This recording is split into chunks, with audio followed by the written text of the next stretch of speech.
Jacob Brennan stood in the weed-choked parking lot of Millbrook Grist Mill with $460 in cash in the kind of desperation that makes careful men take impossible risks. The building rose 4 stories against the Iowa sky, its limestone walls stained black by a century of grain dust and weather, and every shattered window reflected November clouds moving fast enough to remind him that winter was coming and he had no place warm enough to keep his son safe. Before we jump back in, tell us where you're tuning in from, and if this story touches you, make sure you're subscribed, because tomorrow, I've saved something extra special for you. His son Oliver sat in their car, 6 years old and silent in the way children become when they've watched their parents lose everything and learn that questions about where they'll sleep only make the lines around their father's eyes deeper. The county foreclosure auction had lasted 19 minutes. Jacob had been the only bidder willing to take on a condemned grist mill with structural violations, environmental contamination from decades of grain processing, and a history so troubled that even scrap dealers had walked away. $460, the auctioneer had announced with the apologetic tone of someone selling a curse disguised as property, going once, going twice, sold to the gentleman who clearly hasn't consulted an engineer, a lawyer, or his own common sense. Jacob had withdrawn his last $500 from the bank that morning, kept $40 for gas and food, and gambled the rest on a building that everyone in 6 counties knew was worthless and probably dangerous. His landlord had given him 2 weeks to vacate the apartment after the grain elevator laid him off, said the unit was needed for tenants who could actually pay rent on time. His applications to every farm operation and processing facility within 200 miles had generated the kind of silence that felt louder than rejection, and his ex-wife's attorney had sent another notice about child support arrears that Jacob kept folded in his wallet because looking at it made his chest so tight he could barely breathe. The grist mill had appeared in the legal notices between farm equipment auctions and property seizures. Bank foreclosure for defaulted loans, minimum bid $400, property sold as is with all structural defects, environmental liabilities, and mechanical failures. Jacob had driven past it 5 times before gathering the nerve to walk the perimeter, Oliver working on reading homework in the passenger seat while his father studied a building that looked like it was held together by rust, bird nests, and stubborn refusal to collapse. The structure had good bones, Jacob told himself, which was what desperate men said about buildings that had absolutely nothing else to recommend them. But the bones were arguably real, load-bearing walls 4 feet thick at the base, timber beams from old-growth oak that didn't exist anymore, and a foundation built from limestone blocks quarried from local bedrock that had withstood over 100 years of Iowa floods without washing away. The roof was compromised in multiple places, the windows were all broken or missing entirely, and the interior was almost certainly a disaster of rusted machinery, rotted grain, and structural collapse waiting for someone foolish enough to walk through it. But it was space, substantial square footage, and with enough work it might become something that generated income, storage facilities maybe, or workshops, or literally anything that wasn't sleeping in their car at highway rest stops while Oliver pretended not to notice his father crying in the darkness.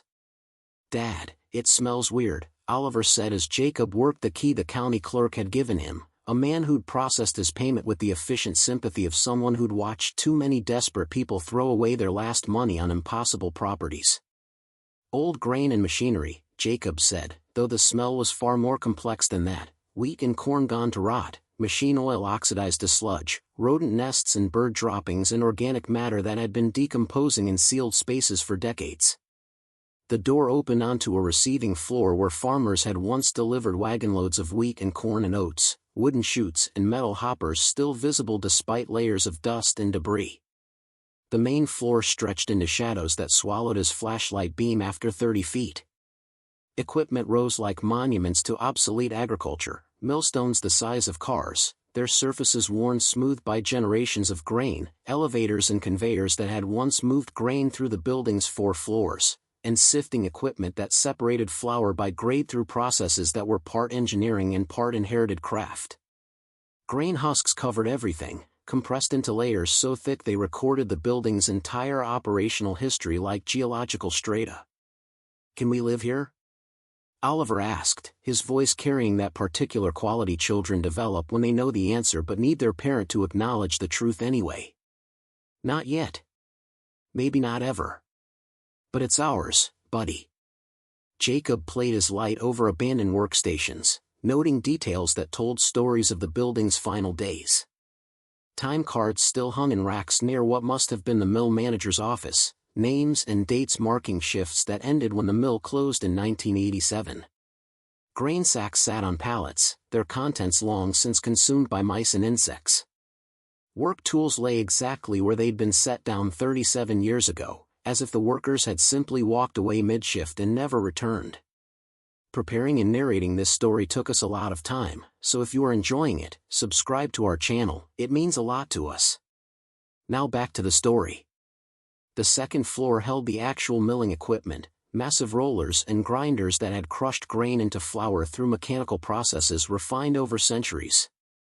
Jacob recognized some of it from his grandfather's stories, the old man who'd worked mills his whole life and died with lung damage from decades of breathing grain dust, a man who'd told young Jacob stories about the great mill operations that had been the economic heart of farming communities before industrialization and corporate consolidation killed them all. The third floor contained offices and what appeared to be storage for finished flour, areas where the business of grain processing had been conducted. Sample jars lined shelves, showing flour grades and qualities from decades past. Order ledgers displayed customer names and quantities that told the story of a once thriving operation that had served the entire county. And on the wall in the largest office hung a photograph in an ornate wooden frame, a man in his 60s, dressed in the formal style of the 1920s, standing before the grist mill's entrance with one hand resting on a sack of flour. The brass nameplate read, Nathaniel Millbrook, founder and proprietor, 1868 to 1943. "Who's that?"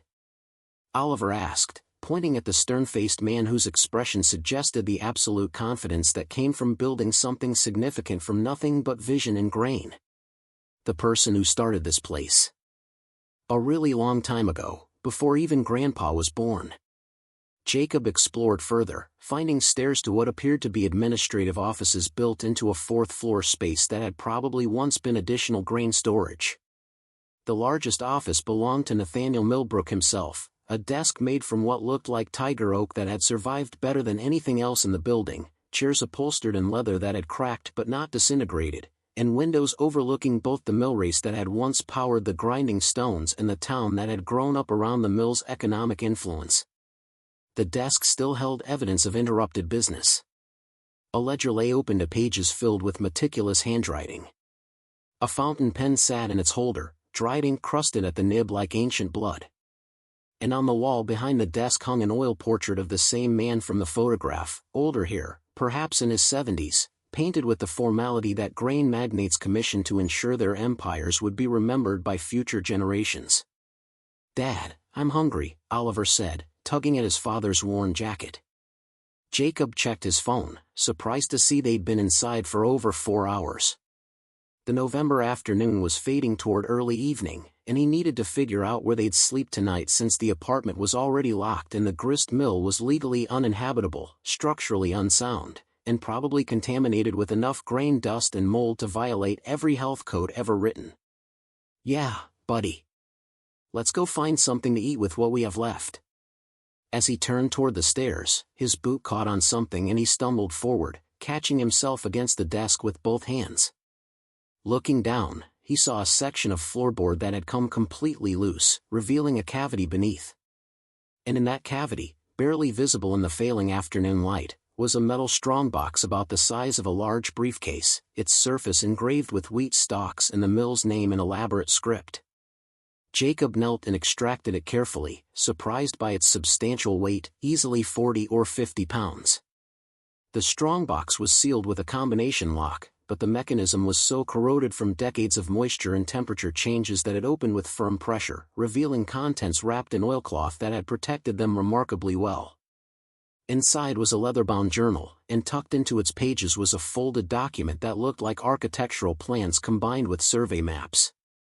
The journal's first page bore a date, October 8, 1942, and an inscription in the same meticulous hand as the ledger, "To whoever discovers this, I am Nathaniel Millbrook, founder and proprietor of this mill and all its operations. What you have found is merely the beginning of what remains concealed within these walls and beneath this ground." The economic collapse and governmental interference destroyed many agricultural fortunes, but I learned from my father's wisdom and kept my wealth close, hidden in ways that will require both intelligence and perseverance to uncover. This property contains the accumulated profit of 75 years of grain processing, protected from taxation, from creditors, and from those who would claim what they did not earn through honest labor. I leave this journal as proof and invitation. The maps enclosed will guide you to treasures, but only if you possess the understanding to interpret them correctly. Many will own this building after my death, but few will comprehend what it truly holds. May you prove yourself worthy of the discovery. Nathaniel Millbrook. Jacob read the passage 3 times, his pulse accelerating with each reading, his hands beginning to shake with something between hope and terror. A grain magnate's hidden wealth, concealed within a building everyone assumed was worthless and contaminated. The strongbox held only this journal and the maps, but if Millbrook was telling the truth, there were actual treasures, valuable assets hidden somewhere in this structure or on this land. He unfolded the maps with trembling hands, finding they showed the grist mill in remarkable architectural detail, every floor, every room, every structural element documented with engineer's precision. The surrounding property was also mapped with surveyor's accuracy, showing the millrace, the waterwheel pit that no longer existed, various outbuildings that had long since collapsed or been demolished. Certain locations were marked with red ink, 12 of them total, each annotated with cryptic phrases and precise measurements. One notation read, "Where grain first touched stone, the cornerstone remembers abundance." Another said, "In the millstone's granite heart, beneath the primary runner, foundations hold more than flour." A third indicated a location in what appeared to be a basement, where the millrace entered, the water gate guards treasures the current never touched. The clues were maddeningly vague and tantalizingly specific in equal measure. "What is it?" Oliver asked, peering at the journal with curiosity that hadn't yet been beaten down by their circumstances, with hope that children somehow maintain even when everything around them is falling apart. Jacob looked at his son, at the shoes with soles so worn through that cardboard wouldn't help anymore, at the jacket Oliver had worn for 3 years that was now several sizes too small but they couldn't afford to replace, at the trust in his eyes that said he still believed his father could fix things even when Jacob barely believed it himself anymore. He thought about the $460 he'd just spent on a condemned building, about the 2 weeks until homelessness became official and permanent, about the arithmetic of single fatherhood and economic collapse that never quite added up to survival no matter how many times he tried to make it work.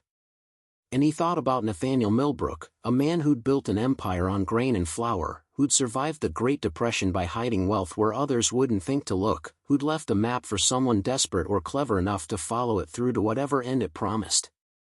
"I think," Jacob said slowly, voice barely above a whisper, trying to sound confident for his son's sake, "I just found a reason to believe things might actually work out for us this time." He returned the journal to the strongbox and slipped it into his jacket, folded the maps carefully and put them in his back pocket, and led Oliver back through the grist mill toward daylight that was rapidly fading. The building felt different now, not abandoned but dormant, like something waiting to reveal its secrets to someone who knew how to listen, someone desperate enough to believe in impossible promises written in a dead man's handwriting. They emerged into the parking lot as the sun touched the western hills, painting the sky in shades of copper and rust that reminded Jacob of the wheat fields he'd grown up around. He looked back at the grist mill, at 4 stories of limestone and history and supposedly hidden wealth, at a building that had stood for over 100 years and might stand for 100 more if someone cared enough to maintain it, and felt something he hadn't experienced in months. Hope mixed with terror in proportions that made his chest tight and his hands shake but also made him feel more alive than he had in years. His phone buzzed with a text from his ex-wife, Amanda, asking when she could expect this month's support payment and reminding him that her attorney was prepared to file for full custody if he couldn't demonstrate stable housing and reliable income. He'd been avoiding her calls for 6 weeks, had no answer that wouldn't sound like excuses or outright lies or the desperate pleading of a man who'd lost control of his own life. But standing in front of property that allegedly contained a grain magnate's fortune, Jacob had something approaching a direction if not quite a solid plan he could articulate to anyone else. He texted back, "Working on something. We'll call soon with details." Oliver climbed into the car, buckling himself with the automatic efficiency of a child who'd learned independence and self-sufficiency far earlier than childhood should require, and Jacob sat in the driver's seat with Millbrook's maps spread across the steering wheel, studying them in the failing light.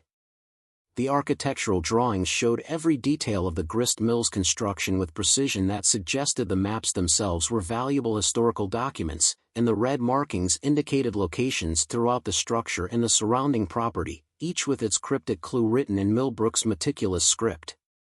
One location referenced the receiving floor where they'd entered. Another indicated the main milling floor's foundation. Several marked the basement level that Jacob hadn't even known existed. Two indicated locations in the mill race area outside. One marked what appeared to be a location beneath the building's foundation itself.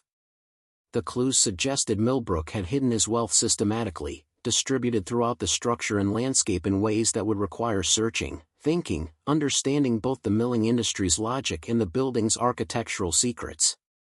Jacob started the car, knowing he needed to find them somewhere to sleep tonight, probably another rest stop, maybe a truck stop where they could use the bathrooms and buy cheap food with the last of their money, but his mind was already working through the puzzle that Millbrook had left. A grain magnate's hidden fortune in a condemned grist mill, protected by riddles written in agricultural and architectural language. It was insane. It was probably fantasy born of a dying man's dementia or cruel joke. It was exactly the kind of desperate gamble a broke father with a son to protect might be crazy enough to believe in, because the alternative was admitting he'd spent his last money on absolutely nothing and they had no future at all. As he pulled onto the county road, Jacob made a decision that would define everything that followed. He would solve Nathaniel Millbrook's puzzle, find whatever the old grain magnate had hidden, and turn their impossible situation into something resembling stability and security. The grist mill had sold for almost nothing because everyone assumed it was worth exactly that. Contaminated property and dangerous buildings fit only for demolition. But Jacob knew better now. He had information nobody else possessed, a map to treasures that might actually exist if he was brave enough and desperate enough to search for them. Sometimes the most valuable things were the ones everyone else had stopped looking for, hidden in plain sight by someone who understood that true wealth wasn't always visible on the surface, that the real fortune was often buried where only the desperate or the determined would think to dig deep enough to find it. The building receded in his rearview mirror, for stories of possibility against the darkening Iowa sky, and Jacob Brennan drove toward an uncertain night with a map to hidden treasure in his pocket and the weight of impossible hopes settling in his chest like grain waiting to be ground into something that might, if he was careful and lucky and desperate enough, actually sustain them through the winter ahead. Jacob spent their first night in the grist mill illegally, spreading sleeping bags on the least contaminated section of the fourth-floor office. Oliver curled against him while November wind whistled through broken windows and carried the smell of old grain, machine oil, and decades of accumulated decay. The building groaned around them with sounds that seemed almost alive, timber beams contracting in the cooling night, ancient equipment settling under weight it had carried since before the Great Depression, stones in the foundation shifting with temperature changes in ways that made the entire structure feel like it might collapse at any moment.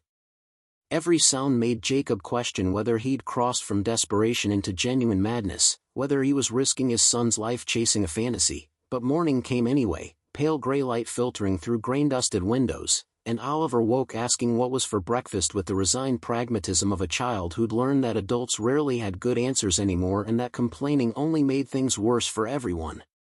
They ate gas station breakfast burritos and drank water from bottles Jacob had filled at a rest stop bathroom, and he studied Millbrook's maps while Oliver explored the office with strict instructions not to touch anything sharp, unstable, broken, or suspicious-looking, which was essentially everything in the entire building. The first marked location referenced where grain first touched stone. The cornerstone remembers abundance. Jacob knew enough about grist mill operations to understand that meant the main milling floor's foundation, the original structure where Nathaniel Millbrook had first begun grinding grain into flour over 100 years ago. The cornerstone was massive, carved limestone inscribed with the mill's founding date of 1869 and Millbrook's name in letters that had weathered over 70 years of Iowa weather without becoming illegible. Jacob examined it carefully, running his hands over every surface, searching for anything that felt loose, deliberately modified, or out of place in ways that might indicate a hiding spot. The stone was solid as bedrock, immovable, and after 2 hours of increasingly desperate and methodical searching he found nothing except cold hands, bruised knuckles, and the growing suspicion that he'd spent his last money chasing a dead man's cruel joke or dementia-induced fantasy. He was still searching, now examining the foundation stones immediately surrounding the cornerstone with almost obsessive attention to detail, when his phone rang with Amanda's name on the screen. Jacob almost didn't answer, knowing it would only be another confrontation he wasn't prepared for, but avoiding her had never made anything better, only postponed the collision he knew was inevitable and probably made it catastrophically worse when it finally came. "Where are you?" Amanda's voice carried the particular edge she reserved for conversations about his failures, that tone that said she'd already decided he was lying and irresponsible before he even spoke a single word. "I called your landlord yesterday. He says you moved out 8 days ago without notice and without a forwarding address." "Where's Oliver sleeping, Jacob?" "We're fine. I found a place to stay temporarily." "What place?" "Jacob, you're 8 months behind on support, you haven't had steady work since June, you haven't enrolled Oliver in school anywhere, and now you've moved without telling me where my son is sleeping at night?" Her voice shifted, anger giving way to something that might have been actual fear or might have been calculated emotional manipulation designed to make him feel even worse than he already did. "I'm not trying to make your life harder than it already is. But you need to face reality. If you can't provide stable housing, regular meals, and basic educational services, maybe Oliver should stay with me and Richard for a while until you get back on your feet properly." The words hit like a physical blow to the sternum, knocking the air from his lungs. Amanda had remarried 11 months ago, moved into Richard's house with its 4-bedroom floor plan and its school district ranked in the state's top 5. She could provide everything Jacob couldn't: stability, resources, a future that didn't depend on finding a dead grain magnate's hidden fortune based on cryptic clues in a journal that might be completely fictitious. And family courts favored stability above absolutely everything else, favored mothers in most cases, favored anything that looked more secure than a broke father sleeping illegally in a condemned building with structural violations and environmental contamination. "No," Jacob said, the word coming out harder and more forceful than he'd intended, almost aggressive. "Oliver stays with me. That's not negotiable under any circumstances." "Then prove you can take care of him properly. Stable housing, reliable income, proper school enrollment. You have 1 week, Jacob. 7 days. After that, I'm filing for emergency custody modification and you can explain to a family court judge why you're better equipped to parent than I am when you're literally homeless." The call ended abruptly, and Jacob sat among the sawdust and grain chaff with 1 week to transform his life from desperate gamble into something that resembled responsible parenting. He could sell the grist mill property immediately, probably get $8,000 or $10,000 for the land alone despite the condemned buildings and environmental concerns, use that to rent something acceptable for a few months and buy himself time to find actual employment. But selling meant giving up on Millbrook's fortune entirely, meant accepting that he'd spent his last $460 on nothing but false hope and broken dreams. He climbed back upstairs to find Oliver standing at a window, looking down at the parking lot where a Mercedes sedan had pulled in, expensive and conspicuously out of place against the grist mill's industrial decay and rural isolation. A man in his 80s emerged slowly, well-dressed in the casual way that spoke of inherited wealth and generational privilege rather than earned success, and stood examining the buildings with the careful attention of someone who knew exactly what they were looking at and had history with this place. "Who's that?" Oliver asked, his voice quiet and uncertain, tinged with the wariness that children develop when they've learned that unexpected visitors usually bring bad news. "I don't know, buddy. Stay here and don't come downstairs unless I call for you, okay?" Jacob descended quickly, emerging from the mill building's entrance as the man finished his initial inspection. He looked up when Jacob appeared, completely unsurprised, as if he'd been expecting to find someone here despite the no trespassing signs, condemned property warnings, and general assumption that the building was dangerous and abandoned. "You must be Brennan," the man said, his voice carrying the particular confidence that came from never having worried about money or survival in his entire privileged life. "I'm Thomas Millbrook. Nathaniel was my grandfather." Jacob's mind raced, calculating implications, threats, and potential legal complications he couldn't possibly afford to fight. I bought this property legally through proper channels. County foreclosure auction, paid in full with proper documentation and a legally binding deed. I'm aware. I'm the one who stopped fighting the environmental liens and back taxes after my siblings, and I finally agreed it wasn't worth the annual expense anymore. Thomas moved closer, his eyes scanning the buildings with something that looked like complicated grief mixed with resentment and perhaps relief. My family's been trying to divest this property for 40 years without success. Tax burden astronomical and increasing annually, environmental liability absolutely terrifying, structural violations that would cost millions to address properly according to every engineer we consulted. But my father, Nathaniel's only surviving son, he always insisted we keep it in the family no matter the cost. Said there were obligations we couldn't walk away from, responsibilities that transcended mere money, things that mattered more than quarterly profit margins. He died 9 months ago, and I finally convinced my siblings to cut our losses and let the county take it through foreclosure rather than continuing to hemorrhage money maintaining the insurance and tax payments. So what do you want from me specifically? To know what you've found already. Thomas gestured at the buildings, at the windows Jacob had been examining earlier. My grandfather was a brilliant agricultural businessman and a ruthlessly complicated man by all family accounts.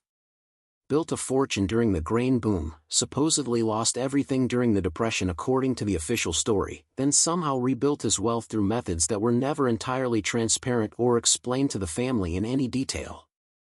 Stories passed down through 4 generations now about money hidden in the grist mill, wealth secured against government seizure and creditor claims during the worst economic crisis in American history. But if any of it actually existed, we never found a single penny despite searching exhaustively. We hired professional treasure hunters, structural engineers, brought in ground-penetrating radar equipment, even consulted with historical archivists who specialized in Depression-era wealth concealment. Found absolutely nothing except grain dust, mice, and increasingly dangerous structural failures. Jacob kept his expression carefully neutral, revealing nothing through body language or facial expression. It's just an old grist mill. Broken equipment, rotted grain, environmental contamination, and structural violations.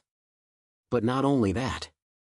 Thomas's expression hardened, showing steel beneath the polished elderly gentleman exterior. I can see it in your posture, the way you're standing, the way you're positioning yourself defensively. You found something already. And legally speaking, there's a very legitimate question about whether assets deliberately hidden by the original owner to avoid taxation or creditor claims during economic crisis belong to the property's new purchaser or to the original owner's legal heirs and descendants. I bought the buildings and the land and everything on or in them. That's how property sales work in this country. It's basic real estate law. Unless the assets were concealed with explicit fraudulent intent to avoid legal obligations, or hidden in ways that suggest they weren't part of the property's inherent value but rather temporarily stored here with the intention of later retrieval. Thomas pulled out his phone with deliberate slowness, the gesture a clear threat. I have attorneys who specialize in estate disputes, treasure trove law, and property rights litigation. Very expensive, very aggressive attorneys who've never lost a case in this particular legal specialty. We can do this cooperatively and split whatever you've found in a reasonable manner, or we can do it through years of brutal litigation while you try to explain to Child Protective Services and family court judges why you're raising a child in a condemned building with structural violations and environmental contamination that violates numerous health codes. The threat was crystal clear and explicitly articulated, and Jacob felt the familiar rage that came from being cornered by people with more resources, better lawyers, generational wealth, and the luxury of fighting legal battles that would bankrupt him within weeks. But beneath the rage was calculation, the survivor's arithmetic he'd learned through years of barely managing to stay afloat while everyone around him seemed to thrive. Your grandfather left a journal, Jacob said finally, making the strategic decision to reveal partial information as a negotiating tactic. Hidden in his office upstairs. Locations marked throughout the property where he supposedly stored valuables over 70 years ago. I haven't found anything yet except the journal itself and some old architectural maps that might be valuable to historians. Thomas's carefully maintained elderly gentleman composure cracked noticeably, showing hunger and excitement beneath the practiced neutrality. Show me everything immediately. Maps, journal, all of it. They climbed to the fourth-floor office, Oliver watching warily from the corner as Jacob spread Millbrook's maps on the desk with reluctant resignation. Thomas studied them with the intensity of someone seeing family mythology confirmed as documented fact, his finger tracing the red markings with trembling hands, reading the cryptic notations his grandfather had written over 70 years ago with obvious emotional investment. He actually did it, Thomas said quietly, his voice thick with emotion Jacob couldn't quite identify, something between vindication and grief. The stubborn, secretive old bastard actually hid his fortune in this property just like the family stories always claimed. For generations of Millbrooks searched for this and found nothing. He looked up at Jacob with new calculation and respect in his eyes. Here's what I propose as a reasonable business arrangement. We search together as equal partners, work cooperatively, split whatever we find 60-40. I get the larger share because it was my grandfather's wealth originally and my family maintained this property for decades, but you get enough to make this worth your considerable effort and substantial risk. 50-50 or I continue alone and you can tie everything up in litigation for years while I risk my life searching. You don't have time to continue alone. Your ex-wife just gave you 1 week to prove stability, which you absolutely cannot do while living illegally in a condemned building searching for treasure that might not even exist outside my grandfather's dementia-addled imagination. You need money immediately, and you need help navigating the extraordinarily complex legal issues around treasure trove claims, estate law, and property rights. Thomas's expression softened fractionally, showing something that might have been genuine sympathy beneath the business calculation. I'm not trying to rob you, Brennan. I'm offering genuine partnership and shared risk when I could just as easily destroy you through legal channels, code enforcement complaints, and custody challenges that would leave you with nothing. Jacob looked at his son, at the sleeping bags in the corner that constituted their current inadequate home, at the impossible situation he'd bought for $460. Thomas Millbrook had resources, connections, legal expertise, could probably smooth over complications Jacob didn't even fully understand yet or know existed. But partnership also meant splitting whatever fortune existed, meant giving up control, meant trusting someone whose grandfather had been cunning enough to hide wealth for 70 years in ways that professional treasure hunters couldn't locate. 60-40 in my favor, Jacob said finally, making his counteroffer with more confidence than he felt. My property through legal purchase, my discovery of the journal and maps, my risk of injury or legal liability if something goes catastrophically wrong. Thomas considered for a long moment, studying Jacob's face carefully, then nodded slowly with what might have been respect. Agreed. But we start immediately. Every single day that passes is a day closer to your custody hearing, your eviction deadline, and potential code enforcement actions that could get this building condemned even more severely. They worked through the remainder of the morning and into the afternoon, following Millbrook's maps to the marked locations with increasing desperation and methodical precision. Jacob had been searching the cornerstone area completely wrong, looking at the stone itself when the clue said the cornerstone remembers abundance. Thomas, with his knowledge of historical construction techniques and family stories about his grandfather's methods, suggested they examine the foundation's interior structure, the space between outer and inner walls that would have been perfect for concealing objects. After moving several tons of debris, rotted equipment, and accumulated junk that had piled up over decades, they found a section of interior foundation wall that sounded distinctly hollow when struck with a hammer. Using sledgehammers, crowbars, and determination that bordered on reckless destruction of historical property, they broke through the limestone blocks to reveal a cavity behind them approximately 3 feet deep and 4 feet wide. Inside was a steel safe roughly the size of a large footlocker, its surface showing 7 decades of rust and moisture damage but its structural integrity remarkably intact. When they finally pried it open using every tool they could find, Jacob felt his breath catch in his chest and his vision swim with sudden adrenaline. Inside were stacks of currency wrapped in oilcloth and sealed in waterproof metal containers, bills from the 1920s and 1930s in denominations that made Jacob's hands shake uncontrollably. There were also gold coins in remarkable condition, hundreds of them, pre-1933 double eagles that gleamed despite decades in darkness. And beneath the currency and coins were stock certificates, bearer bonds, property deeds, and other financial instruments that Jacob didn't fully understand but that looked extremely official and potentially valuable. "Jesus Christ," Thomas said quietly, his voice barely above a whisper, hands trembling as he examined the contents. "He actually did it. The old man actually converted his entire fortune to portable assets and hid it in the foundation. My father spent 40 years searching for this and died never knowing it was real." They sat on the debris-covered floor counting and cataloging for over 3 hours, working with methodical care despite their excitement and growing sense of disbelief. The currency alone, if collectible and in good condition, was worth potentially $80,000 to $100,000. The gold coins added another $400,000 minimum, possibly much more depending on condition and rarity. The bearer bonds, if still valid and redeemable through proper legal channels, could be worth hundreds of thousands more. The stock certificates and property deeds would require extensive research and legal work to determine current value. "Conservative estimate," Thomas said, doing calculations on his phone with shaking hands, occasionally having to stop and take deep breaths to control his emotions. "We're looking at $700,000 to $1 million just from this first cash. Your 60% is $420,000 to $600,000. More than enough to satisfy your custody requirements and establish genuine financial security for the first time in your life."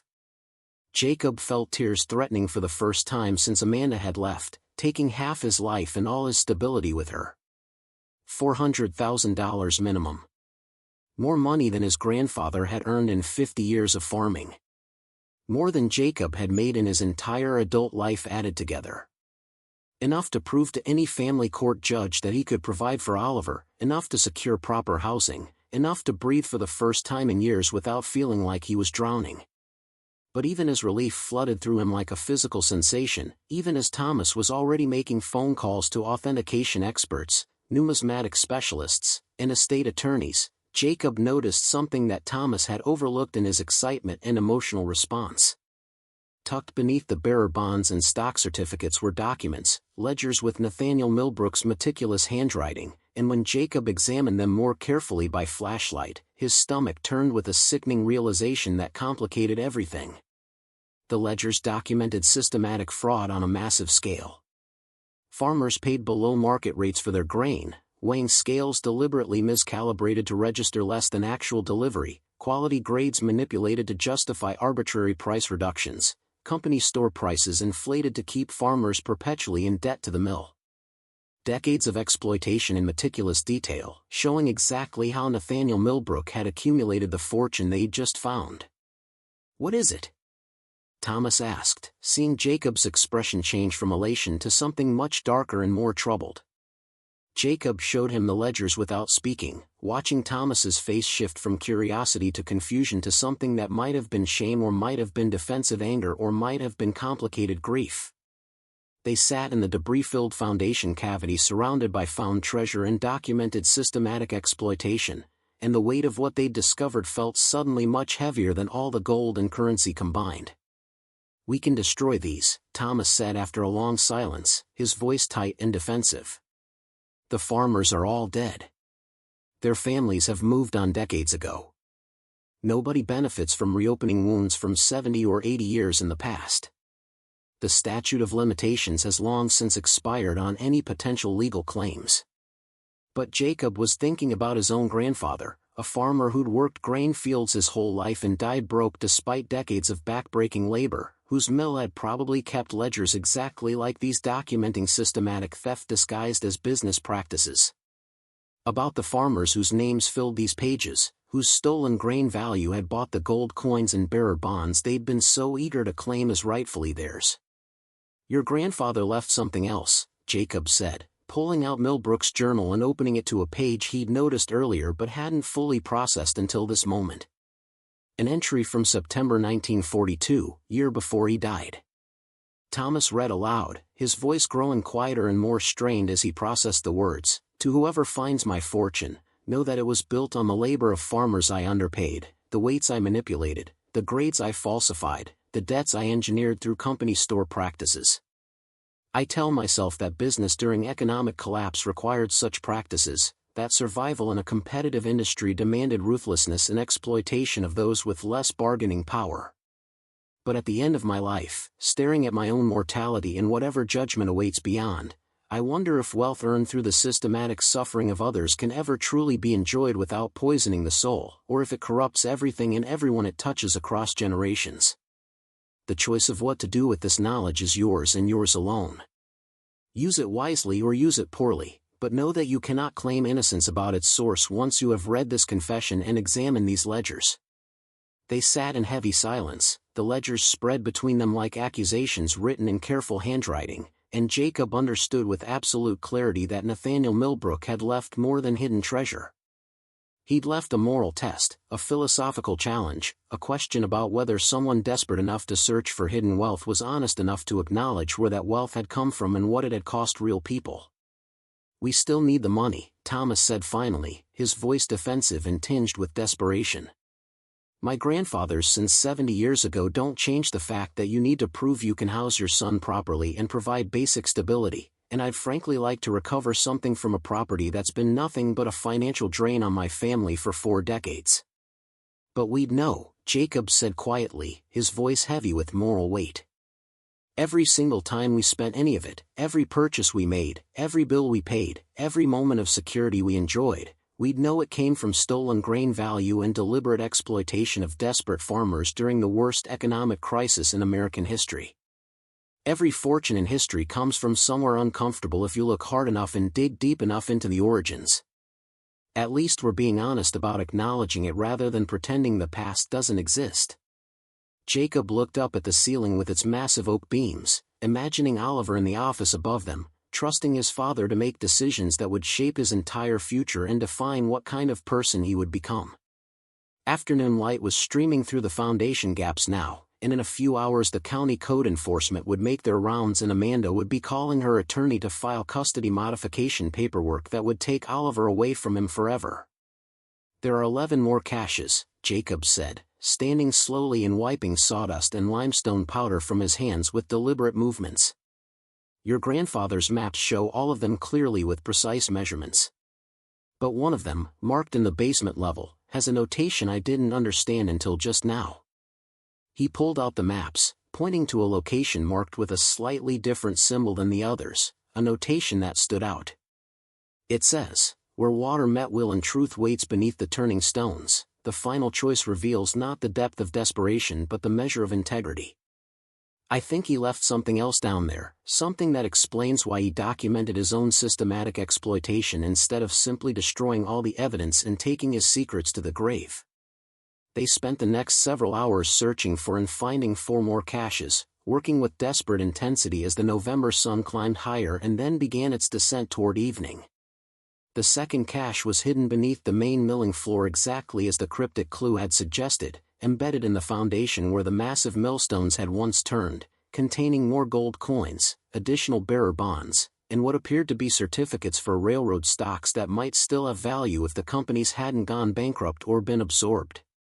The third cache was located in a space between the building's outer and inner walls on the second floor, accessible only by literally breaking through plaster and lath that had been sealed for decades. Inside were more stacks of currency, property deeds for farmland throughout Iowa, and mineral rights certificates that might be extraordinarily valuable if the land had oil or gas deposits. The fourth cache was hidden in the grain elevator shaft, requiring Jacob to literally climb down into darkness using a rope while Thomas held a flashlight from above, both of them acutely aware that the entire shaft could collapse at any moment and kill Jacob instantly. The cache was in a waterproof steel cylinder bolted to the shaft wall 20 feet down, containing more gold, more bonds, and documents that appeared to be ownership certificates for grain storage facilities across the Midwest. The fifth cache nearly killed them both.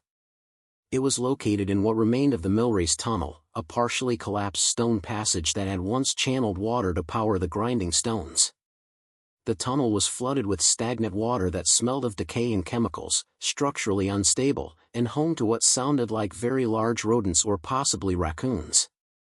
Marcus had to wade through chest-deep water in complete darkness while Thomas held lights and shouted warnings about structural collapse, both of them certain they were going to die in the pursuit of treasure that might not even be worth the risk. The cache was in another waterproof safe embedded in the tunnel wall, and getting it open required bolt cutters, a sledgehammer, and a level of reckless determination that felt like controlled insanity born of pure desperation. Inside were more stacks of currency that had somehow stayed dry, more bearer bonds, and what appeared to be insurance policies and annuities that might still be valid after 7 decades if the companies still existed. By late afternoon they'd found 6 of the 12 caches, and Thomas's running calculations had reached numbers that seemed impossible to believe, like something from a fantasy rather than reality. Conservative estimates put the total value discovered so far at over $5 million, possibly $8 or $10 million depending on authentication, market conditions, legal complications, and whether various bonds and certificates were still valid and redeemable through proper channels. Jacob's 60% would be $3 million or more. More money than seemed real, more than he could properly conceptualize, generational wealth that would change Oliver's entire life trajectory. But as they hauled the 6th container up from the flooded Millrace tunnel, both men exhausted, soaked with contaminated water, covered in decades of accumulated filth and possibly exposed to numerous diseases, Thomas noticed what Jacob had been silently dreading. More ledgers, more documentation, more evidence of systematic exploitation that went even deeper and darker than the first set they'd found. These ledgers showed not just price manipulation but deliberate sabotage of competing mills, bribery of grain inspectors and railway officials, intimidation of farmers who tried to organize cooperatives, and what appeared to be evidence of at least one suspicious fire at a competing facility. Some entries suggested Millbrook had information about crop diseases and weather patterns that he used to manipulate futures markets, buying low when he knew farmers would be desperate and selling high when scarcity drove prices up. "My God," Thomas said, reading through the documents with growing horror and what looked like genuine shock. He documented everything. Every corner he cut, every person he manipulated, every illegal or unethical thing he did to build his empire. Why would anyone keep such detailed records of their own crimes? It's insane. Jacob was thinking about the final cache, the one marked differently on the map with that notation about truth and choice and the measure of integrity rather than desperation. Because he wanted whoever found his fortune to understand exactly what it cost. Not just the farmers who were stolen from, but the entire community that was manipulated and exploited so one man could accumulate wealth beyond any reasonable need. The sun was starting its descent toward the western hills when they finally made their way to the basement level, following the maps through spaces Jacob hadn't known existed, descending stairs that felt dangerously unstable. The basement was extensive, running beneath the entire building, with sections that appeared to have been used for grain storage, machinery maintenance, and other purposes that weren't immediately clear. The map indicated a location where water met wheel, which they eventually determined meant the area where the millrace had entered the building to power the water wheel that had turned the grinding stones before steam power made it obsolete.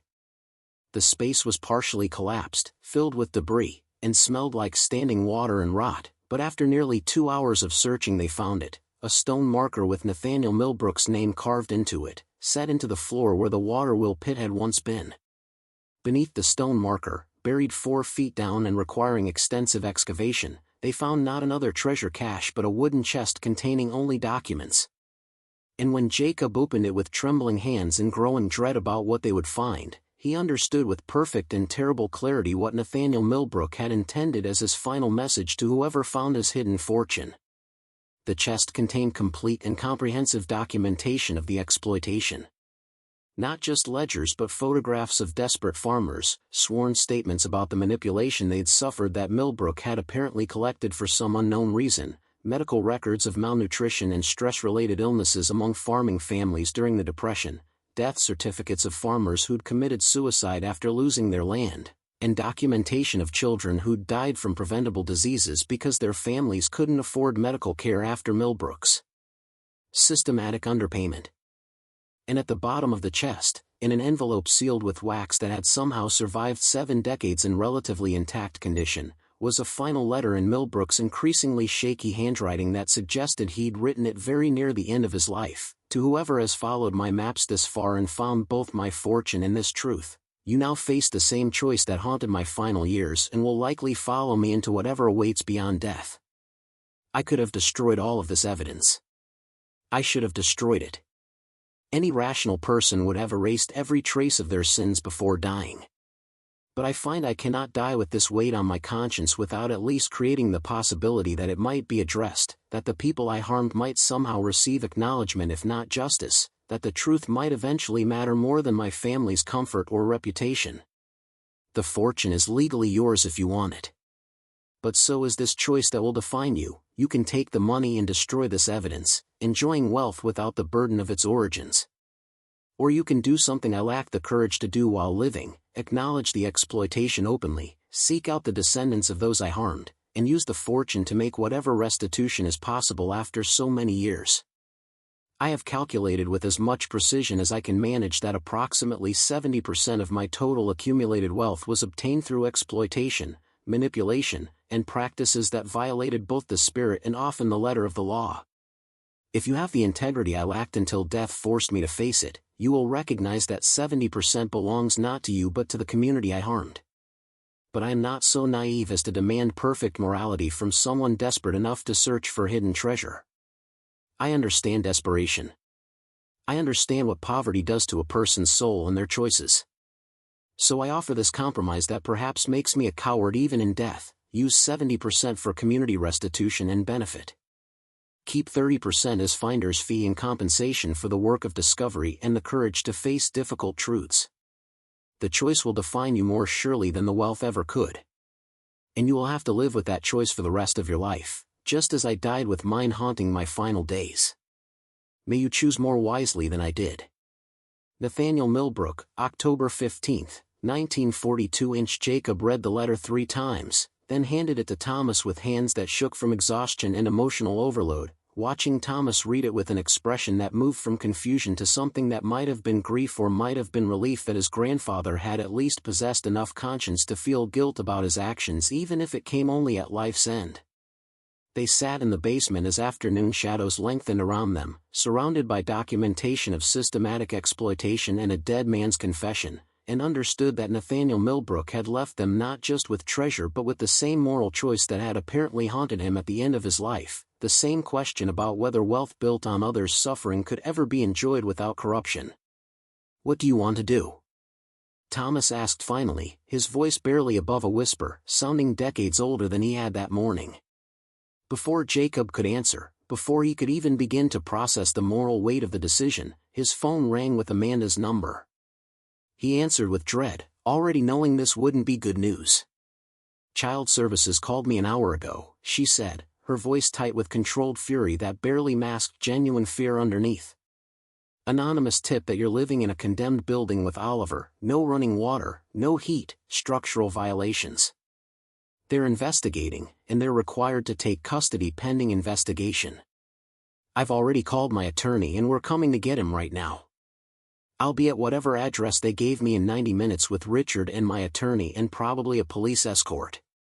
You can hand him over voluntarily or we can do this the hard way." "Amanda, wait, please just listen for 1 minute, no more waiting. No more excuses. No more chances. I'm getting Oliver and you can explain to a judge in family court why you should ever be allowed unsupervised custody again when you're literally living in a condemned building that could collapse and kill him." She hung up before he could respond. Jacob sat heavily on the basement floor, the weight of the past week finally crushing down completely and absolutely. Thomas stood nearby, clearly uncertain what to say to a man watching his entire world collapse in real time, unable to offer any comfort that would make any difference. "How much is my share worth?" Jacob asked finally, his voice hollow and defeated. "Absolute best case estimate, if we authenticated everything, found buyers for all of it, navigated all the legal complications successfully." Thomas pulled out his phone, consulting the calculations he'd been updating throughout the day. "Based on what we've found in 6 caches, and projecting similar values for the remaining 6 based on pattern analysis, we're looking at approximately 15 million total. Your 60% is 9 million. More than enough to prove financial stability, secure custody, never worry about money again for the rest of your life.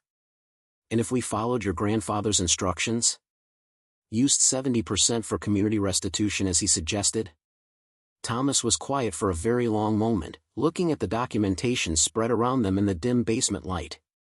70% of 15 million is 10.5 million. That would leave 4.5 million for us to split. Your 60% of that is 2.7 million. He paused, doing more mental math. Still more money than most people see in a lifetime. Still enough to secure custody and establish genuine stability.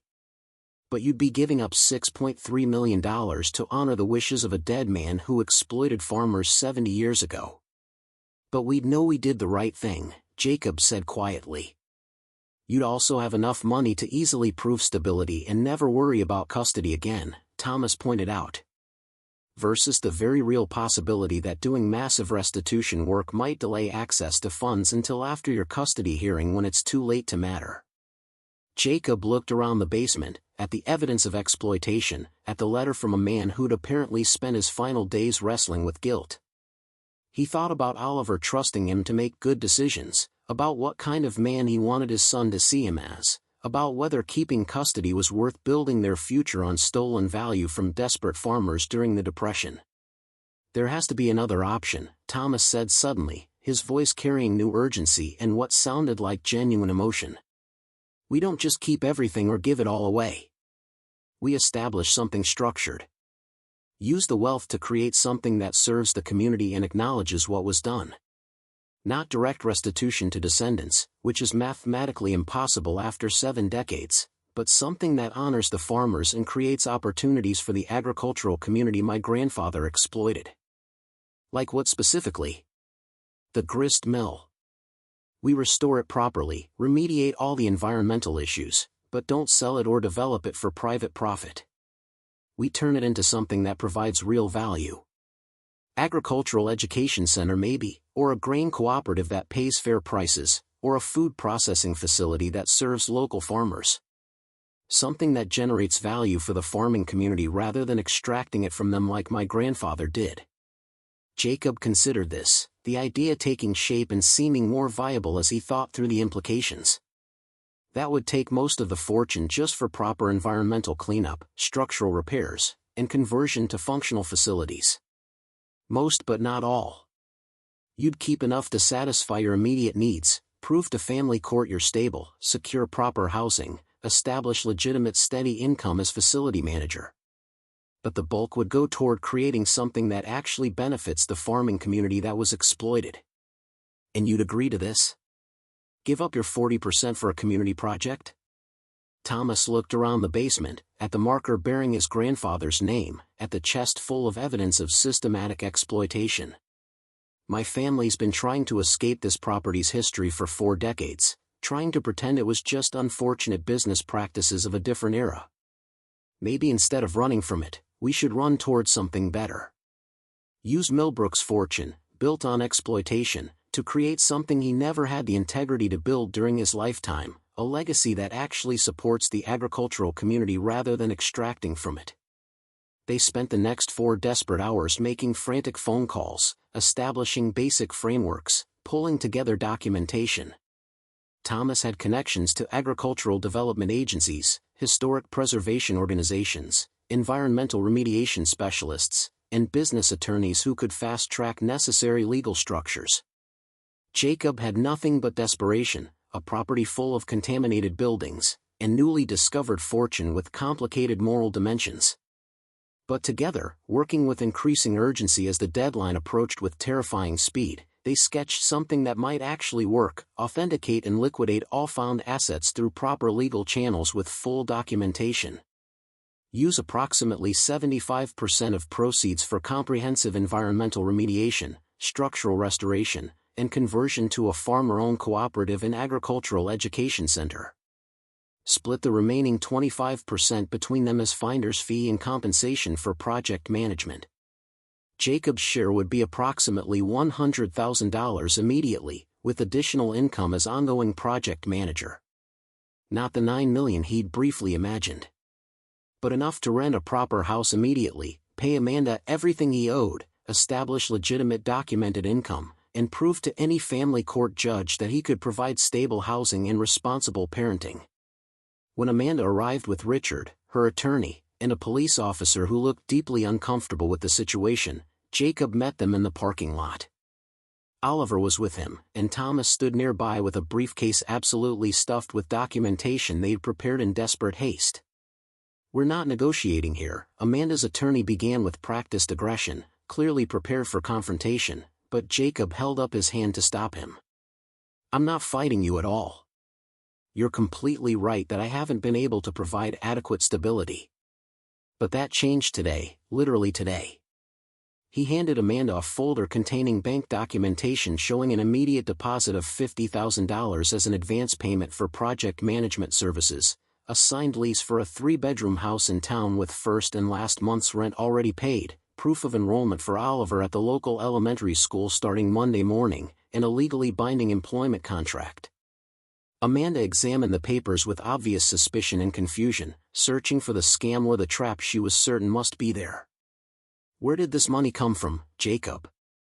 If you're involved in something illegal, if this is drug money or nothing illegal at all.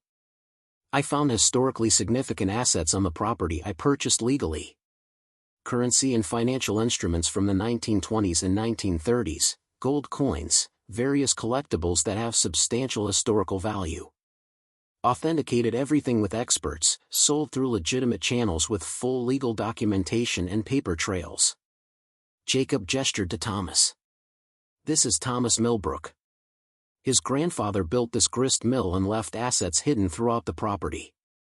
We've been working with attorneys to properly authenticate everything, establish clear legal ownership, and create a structured plan for using the proceeds responsibly." Richard spoke for the first time, his corporate attorney voice carefully assessing the situation. "And the building itself? It's still condemned property with environmental violations and structural issues. We're establishing it as a farmer-owned cooperative and agricultural education center. Full environmental remediation starting next week, structural restoration over the next 18 months, conversion to a facility that provides fair-price grain processing, education programs, and community services. I'm the project manager, which provides steady legitimate employment and documented income for the foreseeable future." Amanda's attorney examined all the documentation with obvious frustration, clearly searching for problems but finding none. The bank statements were completely legitimate, the lease was proper and fully executed, the employment contract was legally binding, and the authentication documents from numismatic experts and historical appraisers were unimpeachable and came from respected firms. "Can I talk to you alone?" Amanda asked Jacob, her voice having lost most of its confrontational edge, replaced with something that might have been cautious relief or might have been lingering suspicion. They walked toward the mill race, far enough from the others to have privacy. Amanda stood looking at the water for a long moment before speaking, and when she did her voice was quieter, less angry, almost vulnerable in a way he hadn't heard in years. "I didn't want to take him from you, Jacob. I never wanted that. I wanted you to succeed, to be the father I know you can be when you're not drowning in circumstances beyond your control. I know. And I understand why you were scared. I was terrified too. I still am. What really happened? A week ago you had literally nothing. Now you have money and a house and employment and what looks like a legitimate future." Jacob considered how much truth to share, then decided she deserved honesty. "I bought condemned property with my last $400 because I was completely desperate and had no other options. Found out the original owner had hidden valuable assets throughout the buildings and land. Enough that when we authenticated and sold everything properly, I got a share. Not enough to be wealthy, but enough to be genuinely stable and provide properly for Oliver. And you're really using most of it for this cooperative thing? This community project? Most of it belongs to other people. The farmers whose grain value was stolen, whose lives were manipulated, who suffered during the Depression because the mill owner valued profit over human dignity. The money came from that exploitation. Thomas and I decided that using it to create fair opportunities and community benefit was better than just keeping it for ourselves and living with that knowledge. Amanda studied him for a long moment, searching his face for the desperate drowning edge that had characterized him for over a year. "You look different. Like you can breathe. Like there's actually ground under your feet instead of constantly falling." "I can breathe. First time in longer than I can remember. And I know I can't promise I'll never struggle again. But I can promise I'll keep fighting to be the father Oliver deserves every single day." She nodded slowly, visible tension leaving her shoulders. "I'm not withdrawing the petition entirely. But I'm not pursuing emergency custody. We'll work out a proper shared schedule, make sure Oliver has real stability with both of us.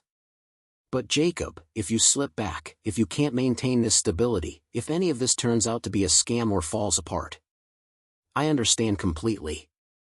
And thank you for giving me this chance. I won't waste it." The remediation and restoration took longer than anyone projected, cost substantially more than initial budgets allowed, and required navigating complications nobody had anticipated. Environmental cleanup alone consumed 14 months and hundreds of thousands of dollars as they discovered contamination that ran deeper and more extensive than any assessment had predicted. Structural repairs required essentially rebuilding large sections of the building from the foundation up, preserving historical elements while meeting modern safety codes. Historic preservation requirements added layers of complexity and expense that threatened to derail the entire project multiple times. But the work was real, paid honest wages to local workers, and gave Jacob a sense of purpose that went far beyond simple economic survival or keeping custody of his son. Thomas became not just a business partner but something approaching a genuine friend, his knowledge of family history and business expertise complementing Jacob's growing skills in project management and community development. They established a board for what they named the Millbrook Farmers Legacy Cooperative, deliberately including descendants of farmers whose names appeared in Nathaniel Millbrook's exploitation ledgers. The mission was clear and uncompromising: acknowledge the exploitation that had built the original fortune. Use that fortune to remediate the environmental damage the mill had caused. Create a farmer-owned cooperative that provided fair prices, transparent operations, and genuine opportunities for the agricultural community, structured in ways that made exploitation impossible. The remaining assets from the 12 caches they eventually found sold for more than Thomas's most optimistic estimates. Bearer bonds proved remarkably valuable. Gold coins in exceptional condition fetched premium prices from serious collectors. Historic currency attracted intense interest from museums. After all costs were paid, after the cooperative was fully established and endowed, after the buildings were restored and programs launched, the total exceeded $18 million. Oliver turned 7 during the first year of construction, celebrated his birthday in buildings still under restoration, his friends exploring the job site while wearing safety equipment and learning about the project's mission and history. Jacob watched his son navigate the grist mill with growing confidence, explaining its complicated history to his classmates with the ease of someone who understood that difficult truths were more valuable than comfortable myths. The grand opening happened on a September afternoon 2 years after Jacob had bought the property for $460. Over 400 people attended, including descendants of farmers Nathaniel Millbrook had exploited, community members who'd watched the buildings decay for decades, agricultural organizations from across the state, and farmers who would use the newly opened cooperative.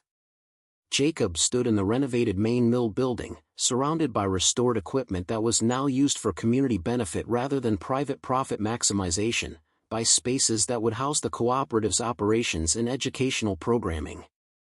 He felt the particular satisfaction that comes from building something meaningful out of ruins and desperation.